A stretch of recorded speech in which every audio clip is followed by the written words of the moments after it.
போல் பாக்கிய செல்வம் புவியில் இல்லையே.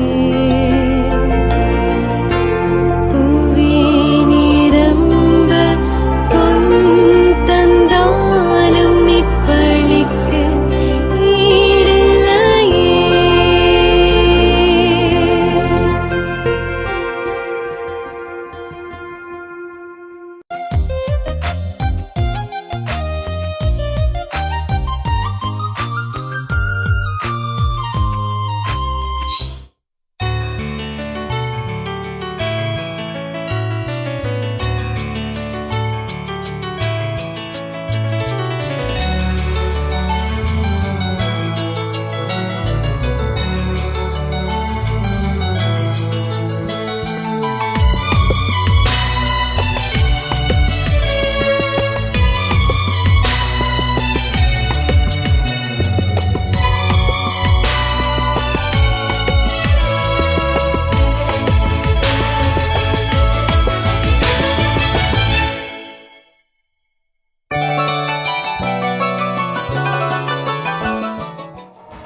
ஆனந்த மேகங்கள் முழக்கமிடும் அருங்கொடை நாளிது.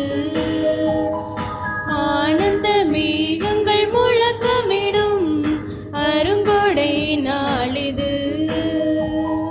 அருள்மலை பொழியும் அன்புக் கடலாம், அருள்மலை பொழியும் அன்புக் கடலாம். அழைக்கும் தேவனில் மகிழ்வோம், அவர் திருப்பெயர் நாளும் புகழ்வோம் புகழ்வோம். ஆனந்த மேகங்கள் முழக்கமிடும் அருங்கொடை நாளிது.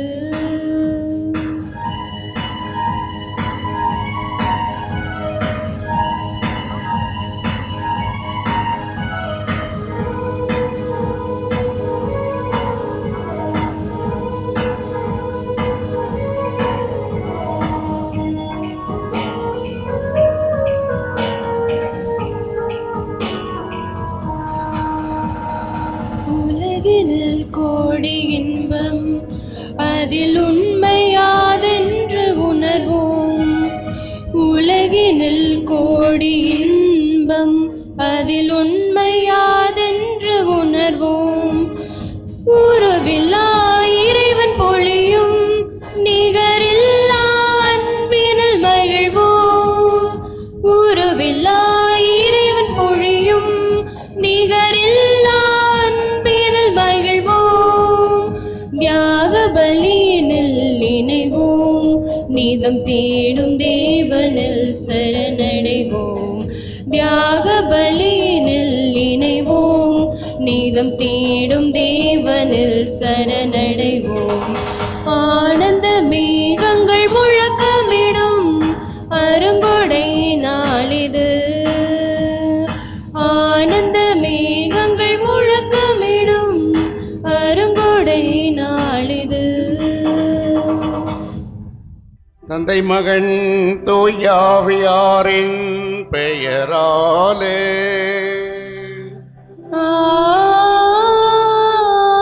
ஆமென். நம் தந்தையாகிய கடவுளிடமிருந்தும் ஆண்டவராகிய இயேசு கிறிஸ்துவிடமிருந்தும் அருளும் சமாதானமும் உங்கள் அனைவரோடும் இருப்பதாக.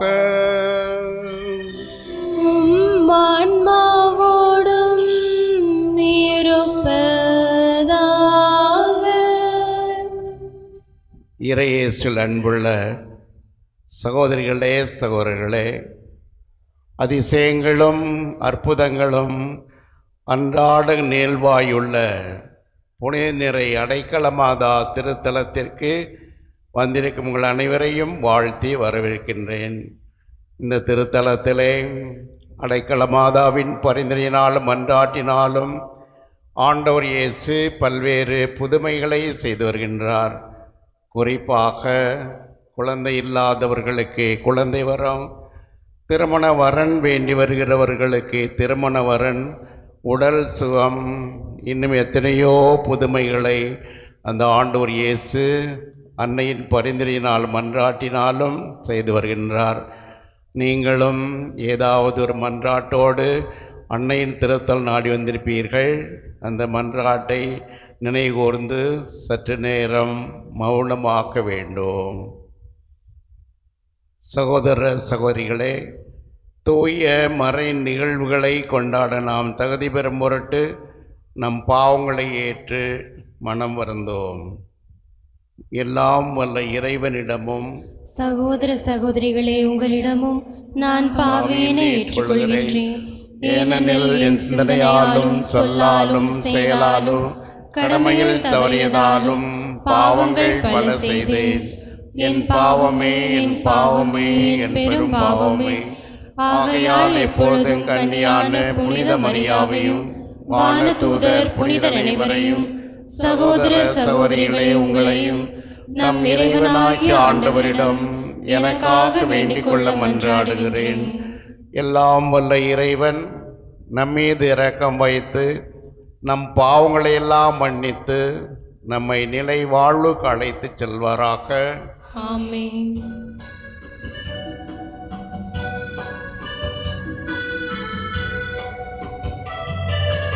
ஆண்டவரே இரக்கமாயிரும். ஆண்டவரே இரக்கமாயிரும்.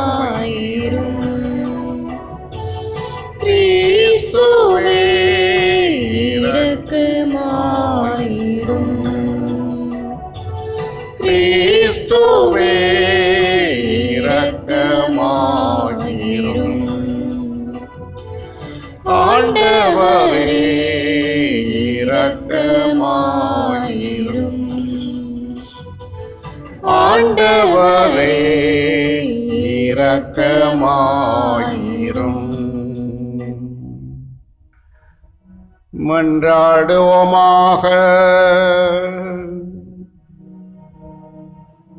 நம்பிக்கையாளரின் உள்ளங்களை ஒன்றிணைப்போரமான இறைவா, நீர் கற்று தருவதை மக்கள் அன்பு செய்யவும் நீர் வாக்களிப்பதை விரும்பவும் செய்தருளும். அதனால் மாறிவரும் இவ்வுலக சூழலில் எங்கள் இதயங்கள் உண்மையான பேரின்ப உலகின் மீது என்றும் நாட்டம் கொள்ள செய்வீராக. உம்மோடு தூயாவியாரின் ஒன்றிப்பில் இறைவனாய் என்றென்றும் வாழ்ந்து ஆட்சி செய்கின்ற எங்கள் ஆண்டவரும் உம் திருமகனமாகிய இயேசு கிறிஸ்து வழியாக உம்மை மன்றாடுகின்றோம்.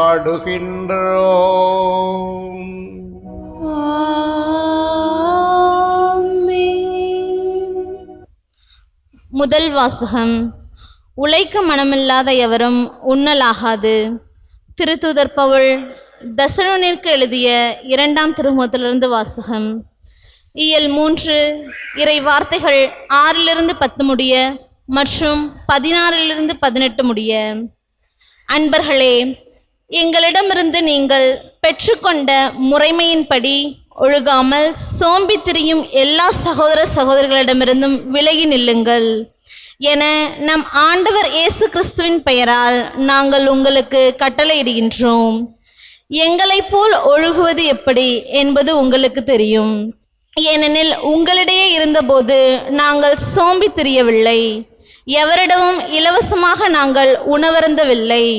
மாறாக உங்களுள் எவருக்கும் சுமையாயிராதபடி ராப்பகலாய் பாடுபட்டு உழைத்தோம்.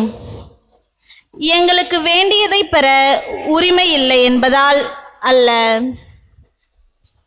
மாறாக நீங்களும் எங்களைப் போலவே நடப்பதற்காக உங்களுக்கு முன்மாதிரி காட்டவே இவ்வாறு செய்தோம். உழைக்க மனமில்லாத எவரும் உண்ணலாகாது என்று நாங்கள் உங்களிடையே இருந்தபோதே உங்களுக்கு கட்டளை கொடுத்திருந்தோம். அமைதியை அருளும் ஆண்டவர் தாமே எப்பொழுதும் எல்லா வகையிலும் உங்களுக்கு அமைதி அளிப்பாராக. ஆண்டவர் உங்கள் அனைவரோடும் இருப்பாராக. இவ்வாழ்த்தை பவுலாகிய நான் என் கைப்பட எழுதுகின்றேன். நான் எழுதும் திருமுகம் ஒவ்வொன்றுக்கும் இதுவே அடையாளம், இதுவே நான் எழுதும் முறை. நம் ஆண்டவர் இயேசு கிறிஸ்துவின் அருள் உங்கள் அனைவரோடும் இருப்பதாக. ஆண்டவரின் அருள்வாக்கு. இறைவனுக்கு நன்றி. பதிலுரை பாடல் பல்லவி. ஆண்டவருக்கு அஞ்சி அவர் வழி நடப்போர் பேறு பெற்றோர். ஆண்டவருக்கு அஞ்சி அவர் வழி நடப்போர் பேறு பெற்றோர். ஆண்டவருக்கு அஞ்சி அவர் வழியில் நடப்போர் பேறு பெற்றோர். உமது உழைப்பின் பயனை நீர் உண்பீர், நற்பேரும் நலமும் பெறுவீர். பல்லவி. ஆண்டவருக்கு அஞ்சி அவர் வழி நடப்போர் பேறு பெற்றோர். ஆண்டவருக்கு அஞ்சி நடக்கும் ஆடவர் இத்தகைய ஆசி பெற்றவராய் இருப்பர். ஆண்டவர் சீயோனிலிருந்து உமக்கு ஆசி வழங்குவாராக.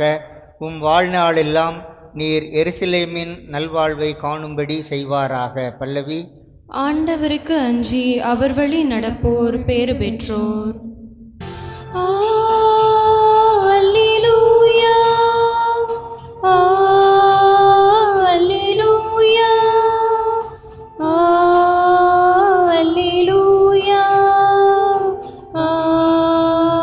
அல்லேலூயா,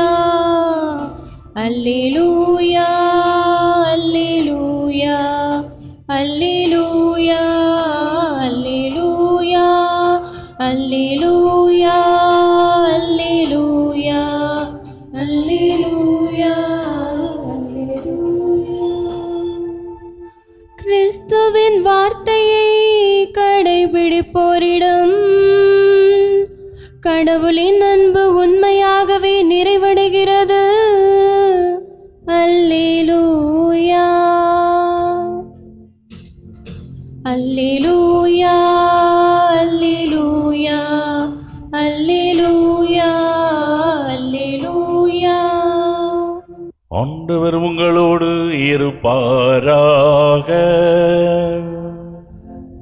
உம் ஆன்மாவோடும் இருப்பாராக. மத்தேயு எழுதிய தூய நற்செய்தியிலிருந்து வாசகம். ஆண்டவரே, மாட்சி உமக்கே. இயல் 23 இறை வசனங்கள் 27 முதல் 32 முடிய. அக்காலத்தில் இயேசு கூறியது: வெளிவேடக்கார மறைநூல் அறிஞரே, பரிசேயரே, ஐயோ உங்களுக்கு கேடு! ஏனெனில் நீங்கள் வெள்ளையடித்த கல்லறைகளுக்கு ஒப்பானவர்கள். அவை புறம்பே அழகாக தோற்றமளிக்கின்றன, அவற்றின் உள்ளேயோ இறந்தவர்களின் எலும்புகளும் எல்லா வகையான அழுக்குகளும் நிறைந்திருக்கின்றன. அவ்வாறே நீங்களும் வெளியே மக்களுக்கு நேர்மையாளராய் தோற்றமளிக்கின்றீர்கள், ஆனால் உள்ளேயோ போலித்தனமும் நெறிக்கேடும் நிறைந்தவர்களாய் இருக்கின்றீர்கள். வெளிவேடக்கார மறைநூல் அறிஞரே, பரிசேயரே, ஐயோ உங்களுக்கு கேடு!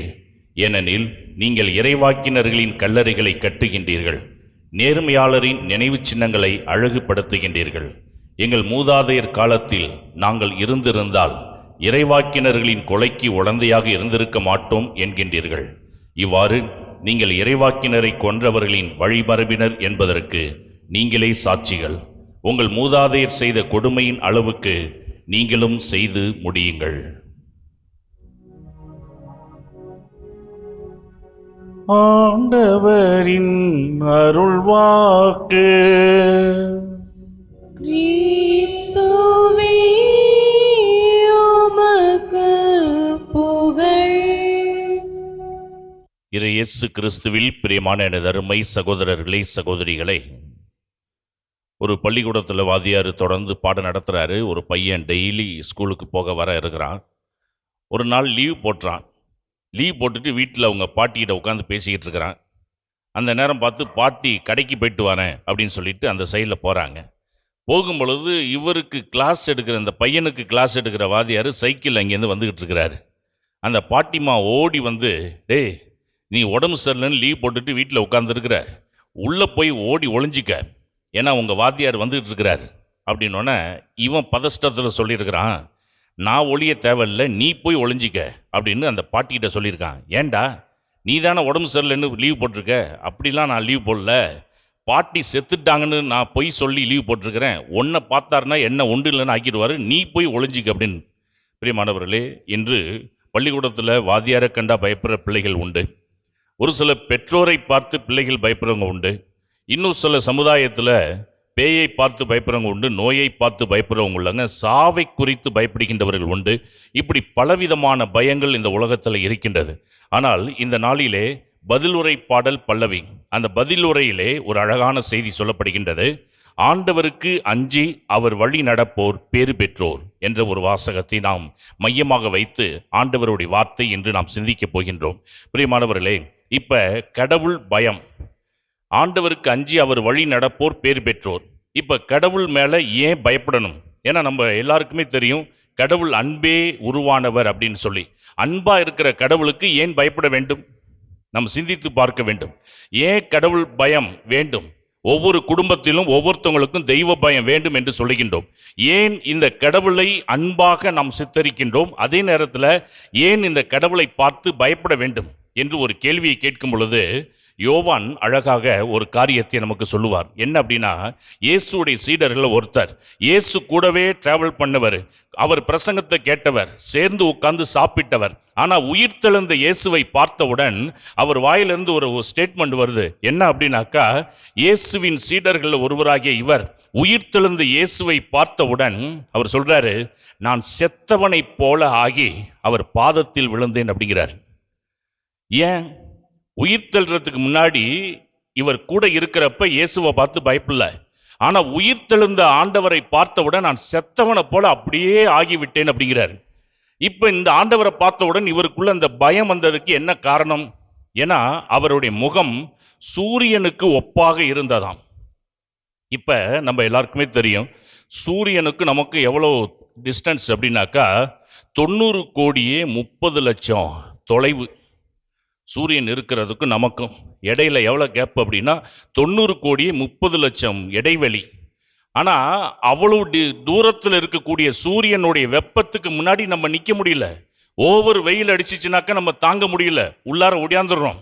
அப்போ அவ்வளவு தூரத்தில் இருக்கிற சூரியனை பார்த்தே இந்த வெப்பத்தில் நம்மளால் நிற்க முடியல அப்படின்னாக்கா ஆண்டவருடைய முகம் சூரியனை போல பிரகாசமாக இருக்கின்றது என்றால் அந்த ஆண்டவர் பக்கத்தில் வந்து நிற்கும் போது யோவானுக்கு எவ்வளவு பிரமிப்பு இருக்கும், எவ்வளவு வியப்பு இருக்கும்.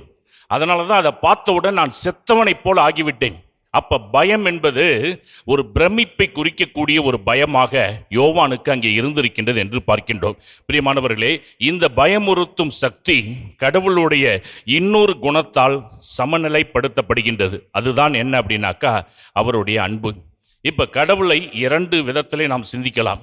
என்ன அப்படின்னா, கடவுளை ஒரு பக்கம் பயங்கரமாக பார்க்கின்றோம், பிரமிப்பு ஊட்டக்கூடிய வியப்புக்குரியவராக பார்க்கின்றோம். இன்னொரு பக்கம் அன்பே உருவானவராக பார்க்கின்றோம். இந்த 2ஐயும் வசனத்தின் வழியாக ஆண்டவர் சுட்டி காண்பிக்கின்றார். என்ன அப்படின்னா, திருவெளிப்பாடு இயல் 5:5 வாசிக்கின்றப்ப, அஞ்சாதீர்கள், யூதா கோத்திரத்தின் சிங்கம் தாவீது வழித்தோன்றல் வெற்றி கொண்டார், அல்லேலூயா. இப்ப கடவுளை சிங்கத்திற்கு ஒப்பிட்டு சொல்லுகின்றோம். இப்ப காட்டில் வாழக்கூடிய மிருகங்கள்ல அந்த சிங்கம் அப்படியே பயங்கரமாக இருக்கின்றது, பிரம்மாண்டமா இருக்குது. இப்ப கடவுளை எதற்கு ஒப்பிடுகின்றோம் என்றால் யூதா கோத்திரத்தின் சிங்கம். அப்ப ஒரு முகம் சிங்கம், இன்னொரு பக்கத்தில் யோவான் சொல்லுகின்றார். வேதத்திலே நம்ம வாசிக்கும் பொழுது யோவான் இயல் 1:29 அவர் உலகின் பாவங்களை போக்குகின்ற செம்மறி. ஒரு பக்கம் சிங்கம், இன்னொரு பக்கம் சாதாரண ஒரு ஆடு.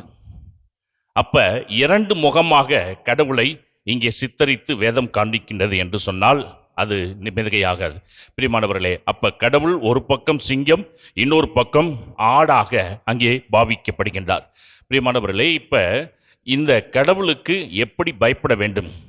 இன்றைய வாசகத்தில் நற்செய்தியிலே பார்க்கும் பொழுது இந்த பரிசேயர்கள் கடவுளுக்கு பயப்படவில்லை, ஆனால் கடவுள் பெயரை சொல்லி மக்களை பயமுறுத்தி கொண்டிருக்கின்ற ஒரு வேலையை செய்து கொண்டிருந்தார்கள். அதனால தான் இன்றைய நற்செய்தியிலே ஆண்டவர் இந்த பரிசேயர்களை சாடுகின்றார்.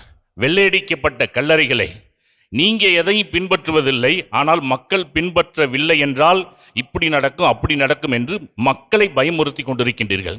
ஒருவேளை இந்த பரிசேயரும் சதுசேயரும் கடவுளுக்கு பயப்படுகின்றவர்களாக இருந்திருந்தால் மக்களை சரியான வழியிலே வழி நடத்தியிருப்பார்கள். அப்படி அவர்கள் வழி நடத்தவில்லை. அதனால தான் இயேசு அவர்களை சாடுகின்ற ஒரு காரியத்தை நாம் வேதத்திலே வாசிக்கின்றோம். பிரியமானவர்களே, அதனால்தான் நீதிமொழிகள் இயல் 8:3 பார்க்கின்றோம், கடவுளுக்கு பயந்தா எல்லாமே பர்ஃபெக்டாக நடக்கும். இதை நம்மளுடைய வாழ்க்கையிலே உணர வேண்டும். ஆண்டவருக்கு அஞ்சுவது தீமையை பகைக்கு செய்யும் என்று நீதிமொழிகள் இயல் 8:13 ஆண்டவர் நமக்கு சொல்லுகின்றார். இப்போ மரியாள், அன்னை மரியாள், ஆண்டவர் மீது ஒரு பயம் இருந்தது. அதை எப்படி வெளிப்படுத்துகிறாங்க அப்படின்னா, வானதூதர் வந்து வார்த்தையை கொடுக்குறார். அப்போ அன்னை மரியாள் இவ்வார்த்தை எத்தகையதோ அப்படின்னு ஒரு ஸ்டேட்மெண்ட் கொடுக்குறாங்க. அப்படின்னாக்கா அந்த வார்த்தையை நான் எப்படி ஏற்றுக்கொள்ள வேண்டும்? ஏன்னா கடவுள்கிட்டேருந்தே வந்திருக்குதே, வானதூதர் வழியாக வந்திருக்குதே, இந்த வார்த்தை எத்தகையதாக இருக்குமோ என்று அந்த தெய்வ பயம் கலந்த ஒரு ஸ்டேட்மெண்ட்டு மாதா கொடுக்கின்றார்கள் என்றால், அந்த தெய்வ பயத்திற்கு ஒரு எடுத்துக்காட்டாக நம்முடைய தாய் அன்னை மரியாள் திகழ்கின்றார்கள் என்பதை தான் இங்கு நாம் தெளிவுபடுத்தி பார்க்க வேண்டும். பிரியமானவர்களை, பழைய ஏற்பாட்டில் பார்க்குறப்ப கடவுளுக்கு பயந்த ஒரு மனுஷன் யார் அப்படின்னா தாவீது. யாரை பார்த்து பயந்து ஓடுறாருன்னா சவுலை பார்த்து பயந்து ஓடுறாரு. இங்கே நம்ம யோசிக்க வேண்டும். ஏன்னா சவுலுடைய ஆட்சி காலத்தில் தான் ஒரு மிகப்பெரிய உருவம் கொண்ட கோலியாத் என்ற ஒருவன், பெலிஸ்தியன், எல்லா ஜனங்களுக்கு முன்பாக ஒரு சவால் விட்டான். என்ன, உன் தேசத்தில் வெற்றி கொள்வதற்கு யாராவது இருக்கின்றார்களா? அப்போ அந்த தாவீது கவனை எடுத்துக்கொண்டு, அந்த கோலை எடுத்துக்கொண்டு, 5 கற்களை எடுத்துக்கொண்டு அந்த இடத்திலே இந்த கோலியாத்தை வீழ்த்தினார் என்று பார்க்கின்றோம். பிரியமானவர்களே, அப்பொழுது இவ்வளவு பெரிய உருவம் கொண்ட கோலியாத்தையே தாவீது வெற்றி கொண்டார் என்றால், இந்த சவுலுடைய தோற்றத்தை பார்த்து பயப்படல, அதிகாரத்தை பார்த்து, சவுலுக்கு இருக்கின்ற அதிகாரத்தை பார்த்து தாவீது பயப்படல. ஆனால் சவுலை பார்த்து தாவீது பதுங்கி வாழ்ந்ததுக்கு என்ன காரணம் அப்படின்னா, அவர் மேலே இருந்த அபிஷேகத்திற்கு தான் அவர் பயந்தார். ஏன்னா சவுலுக்கு முன்னாடி போய் நின்று நான் ஏதாவது கையை வச்சிட்டேன் அப்படின்னாக்கா கொல்லுவது எனக்கு ஒரு பெரிய காரியமே இல்லை. ஆனால் அவர் கடவுளால் அபிஷேகம் செய்யப்பட்டவர். நான் கடவுளுக்கு பயப்படுறவன்.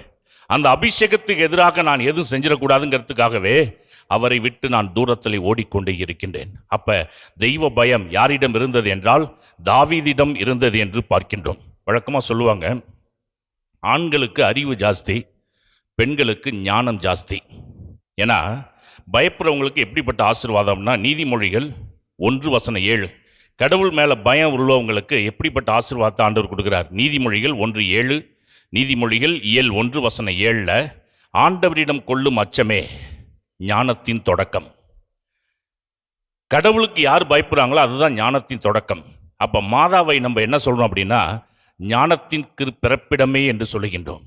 பிரார்த்தனையில் ஞானத்திற்கு பிறப்பிடமே என்று அன்னை மரியாளை சொல்கிறோம். அப்படின்னாக்கா வழக்கமாக ஆண்களுக்கு அறிவு அதிகம், பெண்களுக்கு ஞானம் அதிகம். அதற்கு ஒரு உதாரணம், 1880 எலக்ட்ரிக் எலவேட்டர், இன்றைக்கி நம்ம பயன்படுத்துகிறோமே, பெரிய பெரிய மாடிலாம் லிஃப்ட் பயன்படுத்துகிறோம்ல, அந்த லிஃப்ட்டை கண்டுபிடித்தது யார் அப்படின்னா வேர்னர் என்று சொல்லக்கூடிய ஒருவர் கண்டுபிடிக்கின்றார். தன்னுக்கிட்ட இருக்கிற சொத்து எல்லாத்தையும் போட்டு, அந்த பைசா எல்லாத்தையும் வைத்து ஒரு எலக்ட்ரிக் எலவேட்டர் கண்டுபிடிக்கிறாரு. அந்த எலவேட்டரை கண்டுபிடித்த, அந்த லிஃப்ட்டை கண்டுபிடித்தவுடன் மக்களுக்கெல்லாம் சந்தோஷம். ஏன்னா அது வரைக்கும் எல்லாம் ஸ்டெப்ஸில் ஏறி போயிட்டே இருந்தாங்க. இப்போ அந்த லிஃப்ட் வந்தவுடன் எல்லா ஜனங்களும் அதில் ஏறி போகிறாங்க. ஏறி போக வர இருக்கிற அந்த மக்கள்கிட்ட கருத்து கணிப்பு கேட்டாங்க, இந்த லிஃப்ட்டு கண்டுபிடிச்சதோடனே உங்களுடைய ஃபீட்பேக் என்ன அப்படின்னு. அப்போ அந்த மக்கள் எல்லாம் ஒத்தாப்பில் சொன்னாங்க, லிஃப்ட்டு நல்லா இருக்குது, ஆனால் ரொம்ப ஸ்லோவாக போகுது, அதை இன்னும் கொஞ்சம் ஃபாஸ்ட்டாக போகிறதுக்கு ஏதாவது ஏற்பாடு பண்ணால் நல்லாயிருக்கும் அப்படின்னு எல்லா மக்களும் ஒத்தாப்பில் கருத்து கணிப்பு கொடுத்தாங்க. இவர் தன்னுக்கிட்ட இருக்கிற சொத்து எல்லாத்தையும் போட்டு இவ்வளோ பெரிய லிஃப்ட்டை கண்டுபிடிச்சதுக்கப்புறம் இதை இன்னும் பர்ஃபெக்டாக பண்ணுறதுக்கு கையில் ஒத்த பைசா இல்லை. அப்போ சோகத்தில் அப்படியே ஆழ்ந்து போய் உட்காந்துருக்கிறார். வீட்டில் மனைவிகிட்ட வந்திருக்கிறார், இந்த விஷயத்தை சொல்லியிருக்கார். உடனே அந்த மனைவி சாதாரணமாக ஒரு விஷயம் சொல்லியிருக்காங்க, இதுக்கு ஏங்க இப்படி கஷ்டப்படுறீங்க, கவலைப்படுறீங்க, அந்த லிஃப்ட்டில் 4 பக்கமும் முகம் பார்க்குற கண்ணாடியை பதிச்சு வைங்க, சரியாக போயிடும் அப்படின்ட்டாங்க. என்னடா அது, நம்ம ரொம்ப அதிகமாக யோசிச்சுக்கிட்டு இருக்கிறோம், என் மனைவி இவ்வளவு சாதாரணமாக சொல்கிறாளே அப்படின்னு சொல்லி முகம் பார்க்குற கண்ணாடியை அந்த லிஃப்ட்டுக்குள்ளார 4 பக்கத்துலையும் பதிச்சு வச்சாச்சு. மக்கள் மறுபடியும் போக வர இருக்கிறாங்க. 2 நாளில் மறுபடியும் ஒரு கருத்து கணிப்பு கேட்டிருக்காங்க, இப்போ எப்படிங்க இருக்குது அப்படின்னு. அப்படியே இருக்கட்டும், எதையும் மாற்ற வேணான்ட்டாங்க ஜனங்க. ஷாக் ஆகிட்டார். என்னடா அது, என்ன நடந்துச்சு மாற்றம் அப்படின்னா, இந்த லிஃப்ட்டில் போகிற வர ஆட்கள் எல்லாம் வேலைக்கு போகிற ஆட்கள் எல்லாம் என்ன பண்ணிடுச்சு அப்படின்னா, கையில் லிப்ஸ்டிக்லேருந்து மேக்கப் பவுடர்லேருந்து எல்லாத்தையும் எடுத்துக்கிட்டு அந்த முகம் பார்க்குற கண்ணாடியில் எல்லாம் மேக்கப் பண்ண ஆரம்பிச்சிடுச்சு. மேக்கப் பண்ண ஆரம்பிக்கிறதுக்கு டைம் வேணும்ல, கீழே போனால் தனியாக அதுக்குன்னு டைம் ஒதுக்கணும். ஆனால் இந்த டயத்தை ஃபாலோ பண்ணி எல்லாம் மேக்கப் பண்ண ஆரம்பித்தவுடன் நேரம் போகிறதே தெரியல. அதனால் கீழே வந்தவொன்னே சொல்லியிருக்கிறாங்க, இதை எதுவும் ஸ்பீடாக்கிறாதீங்க, அப்படியே இருக்கட்டும், எங்களுக்கு திருப்தியாக இருக்குது அப்படின்னு இருக்காங்க. பிரியமானவர்களே, அப்போ ஆண்களுக்கு அறிவு ஜாஸ்தி, பெண்களுக்கு ஞானம் ஜாஸ்தி. இப்போ அன்னை மரியாள் ஒரு பெண்ணாக இருக்கின்றார்கள், கடவுளுக்கு பயப்படுகின்ற ஒரு பெண்ணாக இருந்தார்கள். அதனால தான் ஆண்டவரிடம் கொள்ளும் அச்சமே ஞானத்தின் தொடக்கமாக இருக்கின்றது என்று பார்க்கின்றோம். பிரியமானவர்களே, ஆபிரகாமு கூட எப்படி ப்ரூவ் பண்ணுறாரு அப்படின்னா, கடவுளுக்கு நான் பயப்படக்கூடியவன் அப்படிங்கிறத எப்படி ப்ரூவ் பண்ணுறாருன்னா, 75 வயசு ஆபிரகாம் கூனி குறுகி போய் உட்கார்றார். அப்போ ஆண்டவராகிய கடவுள் கொஞ்சம் வெளியே வாப்பா அப்படிங்கிறார். வெளில வர்றார். மேலே இருக்கிற நட்சத்திரத்தை அவனால் என்ன முடியுமா அப்படியே அவர் பார்க்குறார். இவ்வளவு நட்சத்திரம் இருக்குது ஆண்டவரே, எப்படி என்றது? இந்த அளவிற்கு உன் சந்ததியை நான் பெருக செய்வேன்னார். எத்தனை வருஷம் காத்துக்கிட்டு இருந்தார் தெரியுமா? 25 வருஷம் காத்துக்கிட்டு இருந்தாருங்க. என் ஆண்டவர் எனக்கு எப்படியாவது குழந்தை கொடுப்பாருன்னு சொல்லி 75 வயசுல ஆண்டவராகிய கடவுள் வாக்குறுதி கொடுத்தாரு. 100 வயசு வரைக்கும் மனுஷன் காத்துக்கிட்டு இருக்கிறார், என் தேவன் என் வாழ்க்கையில் ஒரு காரியத்தை செய்வார் என்று. ஆபிரகாமுக்கு 100 வயசா இருக்கிறப்பதான் ஈசாக்கு பிறக்கிறாரு. இந்த ஈசாக்குக்கு ஆண்டவர் ஒரு முற்றுப்புள்ளி வைக்கக்கூடிய விதத்தில் அவங்க அப்பாவை பார்த்து சொல்றார், இந்த பிள்ளையை எனக்கு பலி கொடுக்கணும் அப்படின்னு சொல்லி. 100 வயசு 25 வருஷம் காத்துக்கிட்டு பிறந்திருக்கிற குழந்தையை கொண்டுட்டு வந்து எனக்கு பலி கொடுக்கணும்னு எந்த அப்பாவால் தாங்க முடியும், எந்த அம்மாவால் தாங்க முடியும்? இவங்க ஷாக் ஆகி இருக்கிறப்ப வீட்டில் மனைவிக்கு தெரியாமலே பிள்ளையை பலி கொடுக்கணும்னு சொல்லி தயார் பண்ணி அந்த பிள்ளையை மோரியா மலைக்கு எடுத்துகிட்டு போய் அங்கே பலி கொடுக்க வாழை அப்படியே தூக்குறப்போ உயர்த்துறப்ப ஆண்டவர் பேசுகிறார். தொடக்க நூல் இயல் 22 வசனம் 17. அவர் பையன் மேல் கை வைக்காதே, ஆண்டவர் சொல்றார், அவர் பையன் மேல் கை வைக்காதே, அவனுக்கு எதுவும் செய்யாதே, உன் ஒரே மகனையும் எனக்கு பலியிட நீ தயங்கவில்லை என்பதிலிருந்து நீ கடவுளுக்கு அஞ்சுபவன் என்று இப்பொழுது நான் அறிந்து கொண்டேன் என்று கடவுளே சான்று பகிர்கின்றார். பிரியமானவர்களே, அப்ப இன்றைய முதல் வாசகத்தில் பவுலடியார் சொல்றாரு, அவர் கடவுளுக்கு பயப்படுறது எப்படி வெளிப்படுத்துறாரு அப்படின்னாக்கா, நான் உழைக்காமல் உண்ணல் மாட்டேன், சோம்பி திரிய மாட்டேன், ஏன்னா நான் கடவுளுக்கு ஊழியம் செய்யக்கூடியவன், அதனால நான் உழைப்பேன், உழைத்து கொண்டே இருப்பேன். அது மட்டுமல்ல, அவர் இன்னொரு காரியத்தை சொல்லுகின்றார், இரவு பகலாக நான் உழைப்பேன், உங்க எல்லாருக்கும் நான் முன்மாதிரியாக இருக்கின்றேன் என்று அவர் சான்று பகர்கின்றார். பிரியமானவர்களே, இந்த நாளிலே கடவுளுக்கு அஞ்சுகின்றவர்களாக நாம் இருந்தோம் அப்படின்னாக்கா சாத்தான் நம்மளை பார்த்து அஞ்சுவான். கடவுளுக்கு பயப்படாமல் இருந்தோம் அப்படின்னா நாம் சாத்தானுக்கு பயப்பட வேண்டியவர்களாக மாறிவிடுவோம். அதனால தான் மாதா கடவுளுக்கு பயந்ததுனால தான் அந்த சாத்தானை காலில் போட்டு மிதித்தார்கள். நம்மளுடைய வாழ்க்கையில் கடவுளுக்கு பயந்தோம் அப்படின்னாக்கா நம்மகிட்ட வெளிவேடம் இருக்காது, சுறுசுறுப்பு இருக்கும், உழைப்போம், ஆண்டவர் என்னை பார்த்து கொண்டிருக்கின்றார் என்று உழைப்போம். அப்படி உழைக்கிறப்ப நம்ம வாழ்க்கையில் அந்த உழைப்பு நம்மை மிக பெரிய அளவிலே உயர்த்தும். கிறிஸ்துவுடைய அன்பும் கிறிஸ்துவுடைய சமாதானமும் நம்மிலே நிரந்தரமாக தங்கும். இதை நம்முடைய வாழ்க்கையில் உணர ஆரம்பித்தாலே ஆசீர்வாதம் நமக்கு வந்து சேர்ந்துவிடும். இறுதியாக ஒரு சம்பவத்தை நான் உங்களுக்கு சொல்லி நிறைவு செய்கின்றேன். இத்தாலி தேசத்தில் ஒரு குரு பேய் ஓட்டுறாரு. 32 பேய் பிடித்த ஒரு மனுஷன் பேய் ஓட்டிக்கிட்டே இருக்கும் பொழுது அந்த பிசாசுகள் போக மாட்டேன்னு அடம் பிடிக்குது. இவர் ஜெபித்து கொண்டே இருக்கின்றார். ஒரு குறிப்பிட்ட நேரத்தில் அந்த பிசாசுகள் நாங்கள் போகிறோம் அப்படின்னு சொல்ல வருகின்ற நேரத்தில் அந்த பிசாசுகளை பார்த்து ஒரு கேள்வி கேட்குறார். அந்த பேய்கள் 32 பேய்கள், நீங்கள் யாருக்கு பயப்படுவீங்க அப்படின்னு ஒரு கேட்குறப்ப அந்த பிசாசுகள் கோரஸாக சொன்னிச்சான், நாங்கள் 3 பேருக்கு இந்த உலகத்தில் பயப்படுவோம் அப்படின்னு. யார் யார் அப்படின்னு கேட்டிருக்காரு. முதல்ல நாங்கள் இயேசுடைய பெயரை கேட்டால் பயப்படுவோம், 2வது மாதாவுடைய பெயரை கேட்டால் பயப்படுவோம், 3வது விஷயத்தை நாங்கள் சொல்ல மாட்டோம் அப்படின்னுச்சு. இவர் தொடர்ந்து கேட்டுக்கிட்டே இருக்கிறார். அதை நீங்கள் சொல்லிட்டு தான் அந்த இடத்துட்டு போகணும் அப்படிங்கிறப்ப உடனே அந்த பிசாசுகள் சொன்னது, 3வது உத்திரியத்தை கண்டால் எங்களுக்கு ஆகாது. ஏன்னா அந்த உத்திரியம் யார் கொடுத்தது அப்படின்னா மாதா. சைமன் ஸ்டாக் அப்படிங்கிற ஒரு துறவிக்கு மாதா காட்சி கொடுக்குறப்ப உத்திரியத்தோடு காட்சி கொடுத்தாங்க. காட்சி கொடுத்து சொன்னாங்க, இந்த உத்திரியத்தை யார் ஒருவர் கழுத்தில் கடைசி வரைக்கும் சாகிற வரைக்கும் அணிஞ்சிருக்கிறாங்களோ அவங்களுக்கு 3 சலுகைகளை நான் கொடுப்பேன் என்று மாதா சொன்னாங்க. முதல்ல அவர்கள் மோட்சம் செல்ல உதவி செய்வேன், 2வது அவர்களுக்கு பாதுகாப்பை கொடுப்பேன், 3வது அவர்களுக்கு மன அமைதியை கொடுப்பேன் என்று சொன்னார்கள். ஆக இந்த பிசாசுகள் சொன்னன, உத்திரியத்தை நிறையா பேர் கழுத்தில் போட்டுக்கிட்டு எங்க நரகத்துக்கு வராமல் தப்பிப்பதற்கு ஒரு கருவியாக இருக்கிறது இந்த உத்திரியம். இதை மாதா தான் கொடுத்துருக்குறாங்க. இந்த உத்திரியத்தை கண்டால் எங்களுக்கு மிக மிக பயம் என்று அந்த பிசாசுகள் சான்று பகர்ந்து அது வெளியேறுகின்றன. பிரியமானவர்களே, ஆகவே கடவுளுக்கு அஞ்சி நேர்மையான வழியிலே செல்றப்ப நம்மகிட்ட வெளி வேடம் இருக்காது. ஆண்டவருக்கு உண்மையாக இருப்போம். அப்பொழுது ஆண்டவர் நம்ம செய்கின்ற காரியங்கள் அனைத்திலும் ஆசீர்வாதத்தை கொடுப்பார். நம் குடும்பத்தில் அமைதி நிலைத்திருக்கும். அதற்கான அருளை இந்த திருப்பலியில் கேட்டு ஜெபிப்போம். ஆமென். இறைமக்களின் மன்றாட்டிற்காக அனைவரும் எழுந்து நிற்போம். அன்பே உருவான இறைவா, திருச்சபையை வழிநடத்தும் திருத்தந்தை, ஆயர்கள், குருக்கள், கன்னியர், துறவரத்தார் அனைவருக்கும் நீர்தாமே நல்ல உடல் உள்ள சுகம் கொடுத்து திருச்சபையை சிறந்த முறையில் வழிநடத்த வேண்டிய அருள் வரத்தை தந்தருள வேண்டும் என்று இறைவா உம்மை மன்றாடுகிறோம்.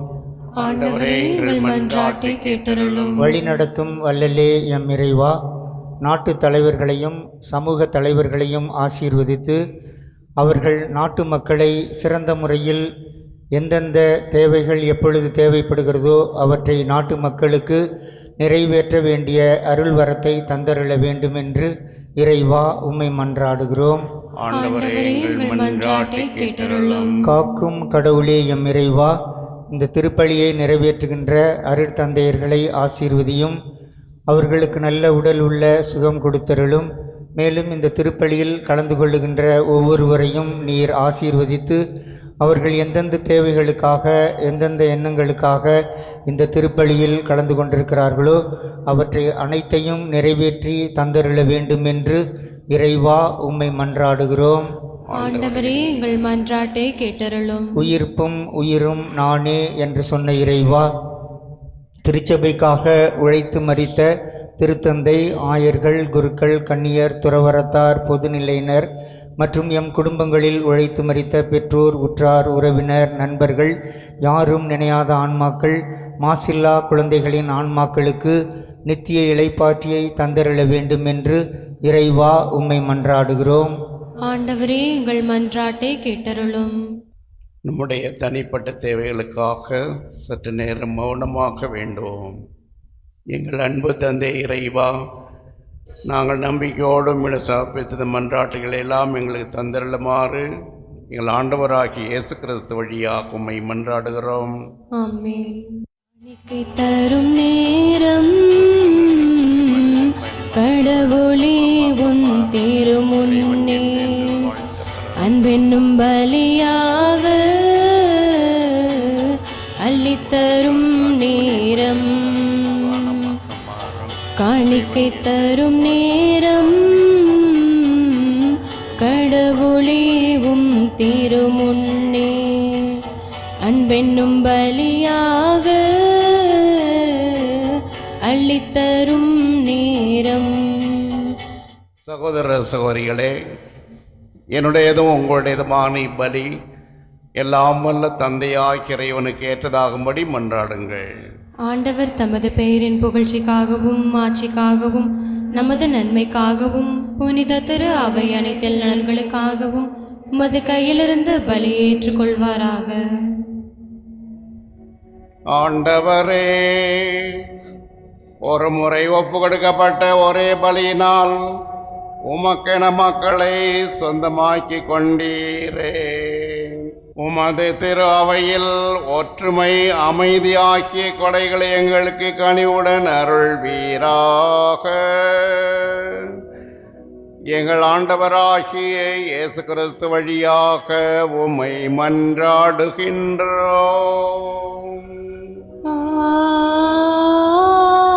ஆமென்.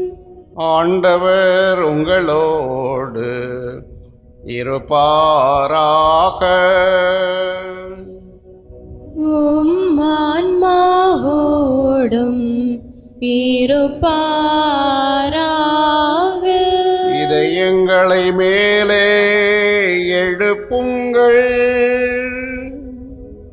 ஆண்டவரிடம் எழுப்பியுள்ளோம். நம் இறைவனாகிய ஆண்டவருக்கு நன்றி கூறுவோம். அது தகுதியும் நீதியும் ஆனதே. ஆண்டவரே, தூயவரான தந்தையே, என்றுமுள்ள எல்லாம் வல்ல இறைவா, எந்நாளும் எவ்விடத்திலும் நாங்கள் உமக்கு நன்றி செலுத்துவது மெய்யாகவே தகுதியும் நீதியுமாகும். எங்கள் கடமையும் மீட்புக்குரிய செயலுமாகும். உமது நன்மை மிகுதியால் எங்கள் ஆண்டவராகிய கிறிஸ்து வழியாக நீர் மனிதராகி எங்களை படைத்தீர். நாங்கள் நீதியின்படி தண்டனைக்கு உரியவராயினும் உமது இரக்க மிகுதியினால் எங்களை நீர் மீட்டருளினீர். ஓர் வழியாக உமது மாண்பை வான தூதர் போல்கின்றனர். தலைமை தாங்கோர் உம்மை வழிபடுகின்றனர். அதிகாரம் செலுத்தோரும் திருமுன் நடுங்கின்றனர். வானங்களும் அவற்றிலுள்ள ஆற்றல்களும் சேராபீன்களும் ஒன்று கூடி அக்களித்து கொண்டாடுகின்றனர். அவர்களோடு எங்கள் குரலையும் சேர்த்து கொள்ளுமாறு நாங்கள் உம்மை தாழ்மிடை இறைஞ்சி புகழ்ந்து அக்களிப்பு பாடுவதாவது: தூயவர் தூயவர் தூயவர், வான்படைகளின் கடவுளமாண்டவர்.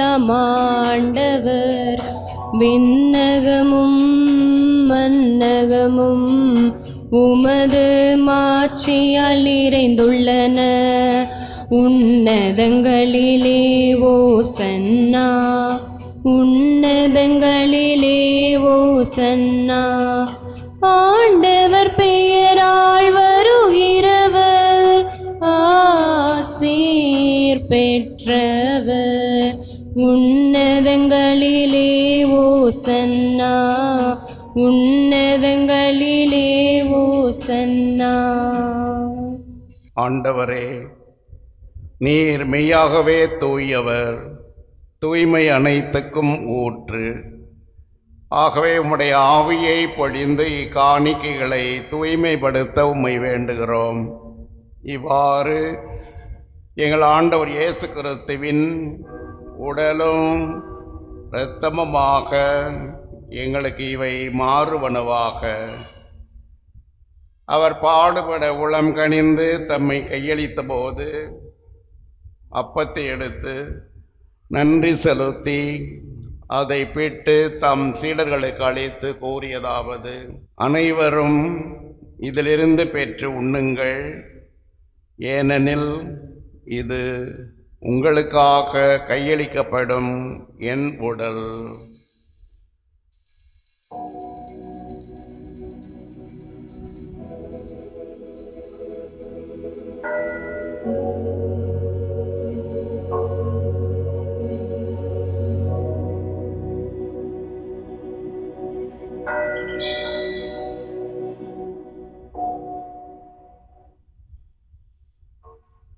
அவ்வண்ணமே இரவு விருந்து அருந்திய பின் கிண்ணத்தையும் எடுத்து மீண்டும் உமக்கு நன்றி செலுத்தி தம் சீடர்களுக்கு அளித்து அவர் கூறியதாவது: அனைவரும் இதிலிருந்து பெற்று பருகுங்கள், ஏனெனில் இது புதிய நிலையான உடன்படிக்கைக்குரிய இரத்தத்தின் கிண்ணம். இது பாவ மன்னிப்புக்கென்று உங்களுக்காகவும் பலருக்காகவும் சிந்தப்படும். இதை என் நினைவாகச் செய்யுங்கள்.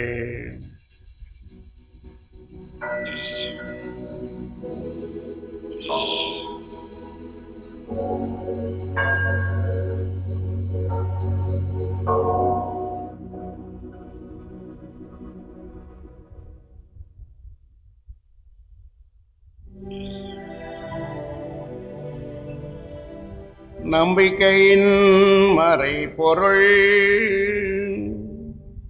ஆண்டவரே, நீர் வருமளவும்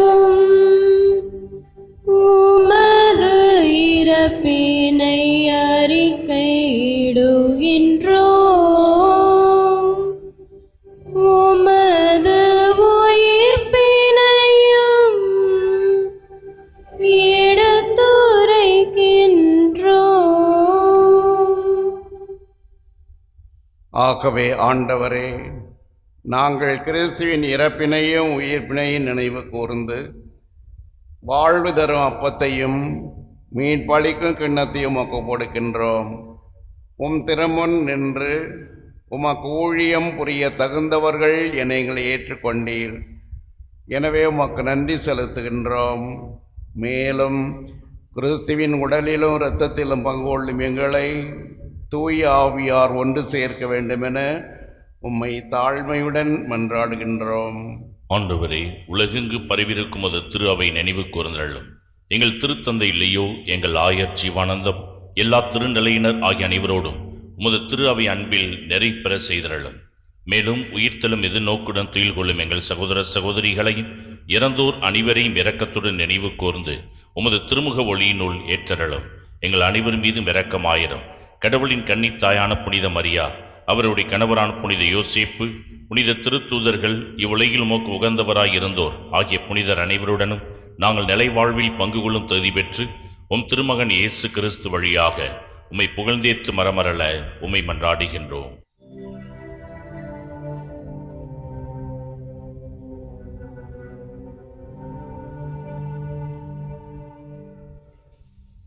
இவர் வழியாக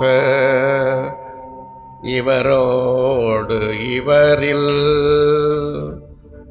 எல்லாம் வல்ல இறைவனாகிய தந்தையே, தூய ஆவியாரின் ஒன்றிப்பில்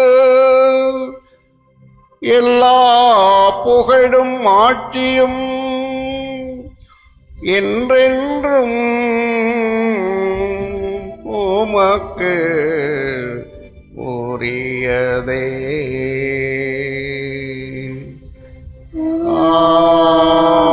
ஆமென்,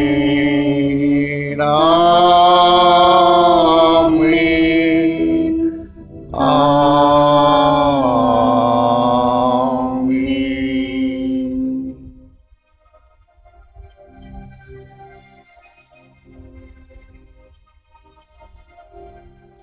மீட்பரின் கட்டளையால் கற்பிக்கப்பட்டு இறைப்படிப்பினையால் பயிற்சி பெற்ற நாம் துணிந்து பாடுவோம். விண்ணுலகில் இருக்கின்ற எங்கள் தந்தையே, உமது பெயர் தூயது என போற்ற பெறுக. உமது ஆட்சி வருக. உமது திருவுள்ளம் விண்ணுலகில் நிறைவேறுவது போல மண்ணுலகிலும் நிறைவேறுக. எங்கள் அன்றாட உணவை இன்று எங்களுக்கு தாரும். எங்களுக்கு எதிராக குற்றம் செய்வோரை நாங்கள் மன்னிப்பது போல எங்கள் குற்றங்களை மன்னியும். எங்களை சோதனையில் விழவிடாதேயும், தீமையிலிருந்து எங்களை விடுவித்தருளும்.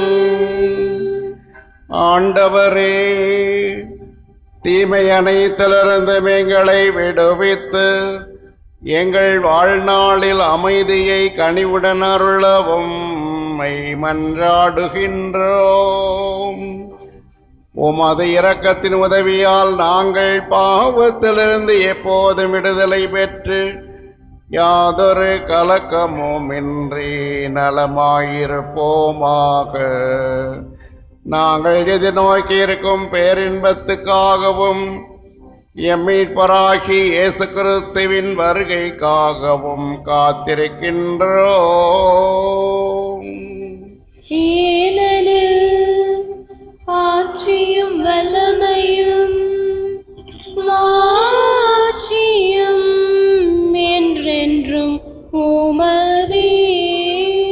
ஆண்டவரே இயேசு கிறிஸ்துவே, அமைதியை உங்களுக்கு விட்டு செல்கின்றேன், என் அமைதியையே உங்களை கலைக்கின்றேன் என்று உம் திரு தூதர்களுக்கு மொழிந்தீரே. எங்கள் பாவங்களை பாராமல் உமது திருவையின் நம்பிக்கையை கண்ணோக்கி உமது திருவுளத்திற்கு ஏற்ப அதற்கு அமைதியையும் ஒற்றுமையையும் அளித்தருள்வீராக. என்றென்றும் வாழ்ந்து ஆட்சி செய்கின்றவர் நீரே.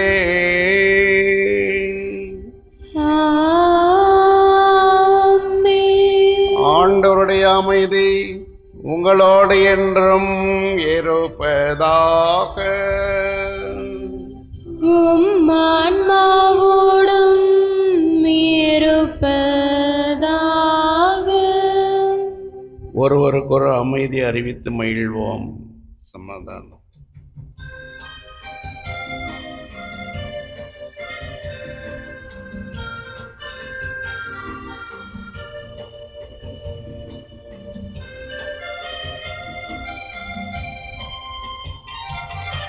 உலகின் பாவம் போக்கும் இறைவனின் செம்மறியே, எம்மேல் இரக்கம் வையும். உலகின் பாவம் போக்கும் இறைவனின் செம்மறியே, எம்மேல் இரக்கம் வையும். உலகின் பாவம் போக்கும் இறைவனின் செம்மறியே, எமக்கு அமைதி அருளும், எமக்கு அமைதி அருளும். இதோ இறை மகன் இயேசு கிறிஸ்து, இவரே உலகின் பாவங்களை எல்லாம் போக்கின்றவர். இந்த செம்மறி விருந்துக்கு அழைக்க பெற்ற நாம் அனைவரும் பேறு பெற்றோர். ஆண்டவரே, நீர் என் நிலத்தில் எழுந்தருள நான் தகுதியற்றவள். ஆனால் ஒரு வார்த்தை மட்டும் சொல்லியருளும், எனது ஆன்மா நலமடையும். கிறிஸ்துவின் திருத்தம்மை காத்து நிலை வாழ்வளிப்பதாக. விருந்திது அன்பின் விருந்திது, விருந்திது உறவின் விருந்திது, விருந்திது அன்பின் விருந்திது, விருந்திது உறவின் விருந்திது. கொண்டாடி மகிழ்ந்திடுவோம், பண்பாடி விருந்துண்போம். கொண்டாடி மகிழ்ந்திடுவோம், பண்பாடி விருந்துண்போம். விருந்திது அன்பின் விருந்திது, விருந்திது உறவின் விருந்திது.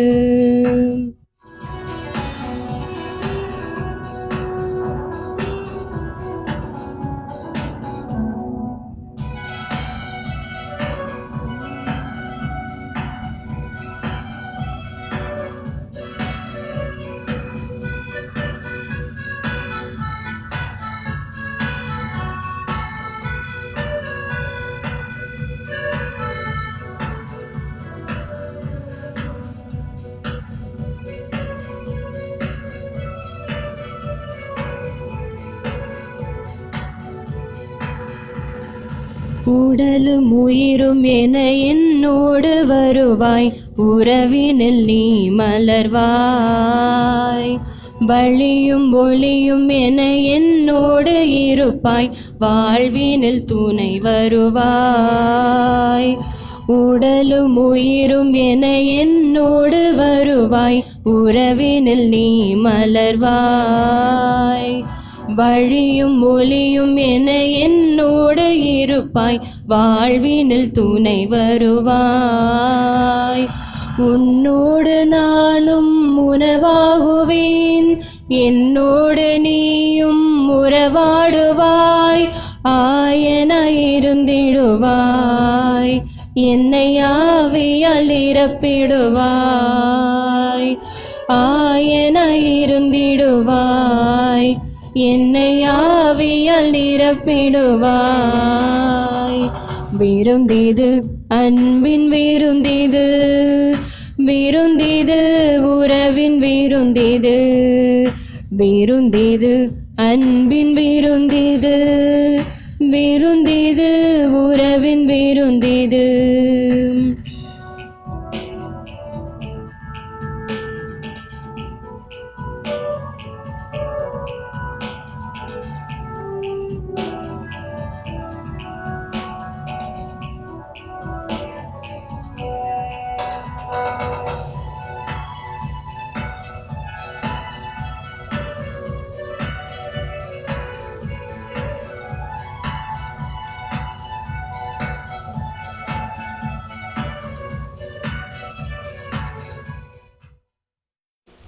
மன்றாடுவோமாக. ஆண்டவரே, உமது இரக்கத்தின் விருந்து எங்களுக்கு முழுமையான நலம் தரும் மருந்தாய் செயல்பட உம்மை வேண்டுகின்றோம். ஆனால் நாங்கள் உமது இரக்கத்தில் முழுமையாக நிறைவேற்று அனைத்திலும் உமக்கு உகந்தவர்களாக இருக்க தகுதி பெறுவோமாக. எங்கள் ஆண்டவராகிய இயேசு கிறிஸ்து வழியாக உம்மை மன்றாடுகின்றோம். ஆமென். ஆண்டவர் உங்களோடு இருப்பாராக. உம் ஆன்மாவோடும் இருப்பாராக. எல்லாம் வல்ல இறைவன் தந்தை மகன் தூயாவியார் உங்களுக்கு ஆசி வழங்குவாராக.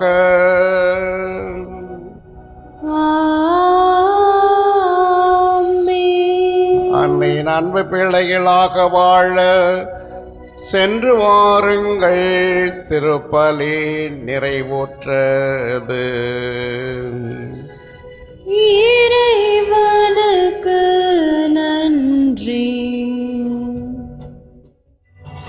அகிலம் போற்றும் அடைக்கலத்தாயே, எங்களுக்காக வேண்டிக் கொள்ளும். எல்லாரும் சேர்ந்து பாடுவோம். அகிலம் போற்றும் அடைக்கலத்தாயே, எங்களுக்காக வேண்டிக் கொள்ளும்.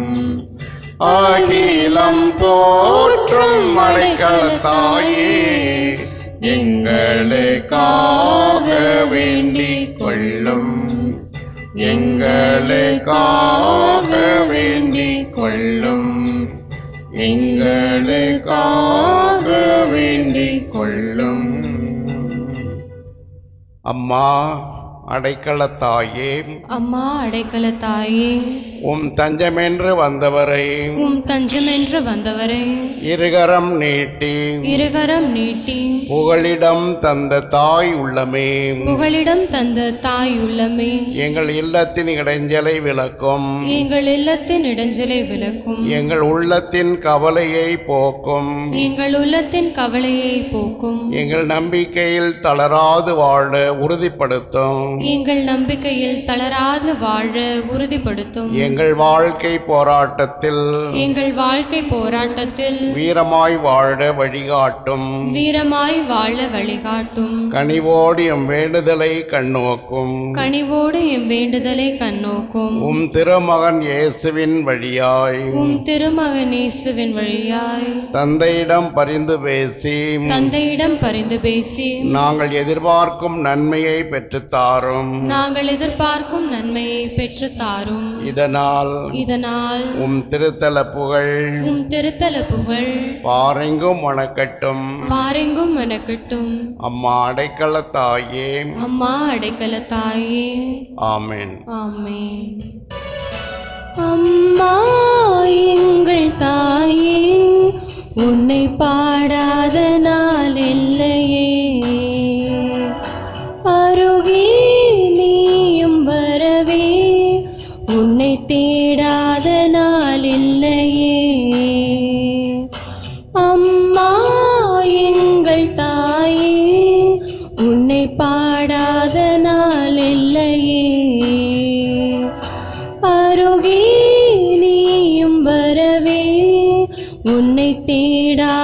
நாள் இல்லையே.